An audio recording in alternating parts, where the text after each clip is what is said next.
ఆర్టీసీలో ప్రయోగాత్మకంగా ప్రవేశపెట్టబోతున్న మినీ బస్సులను ఆర్టీసీ చైర్మన్ సత్యనారాయణతో కలిసి పరిశీలించారు రవాణా శాఖ మంత్రి మహేందర్ రెడ్డి.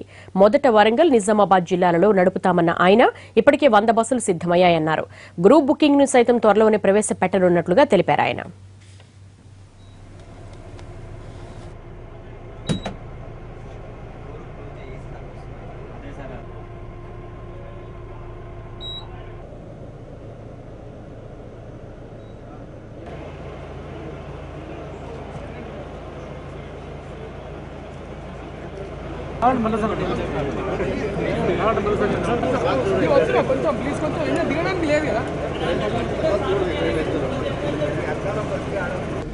వరంగల్ నుంచి 30 బస్సులు హైదరాబాద్కు, నిజామాబాద్ నుంచి 18 బస్సులు హైదరాబాద్కు, మొదటగా 38 బస్సులు నడపడానికి సిద్ధం చేస్తున్నాం.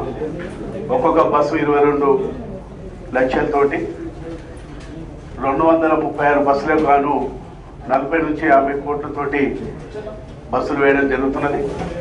ఈ బస్సులు ముఖ్యంగా ప్రైవేటు వాళ్ళు సెల్ ఫోన్ల ద్వారా కూడా బుక్ చేసుకొని మ్యారేజ్ వాడుకోవడం కానీ, అదేవిధంగా పుణ్యస్థలాలు పోవడానికి కూడా ఈ బస్సులు ఉపయోగించడానికి అవసరం ఉన్నది.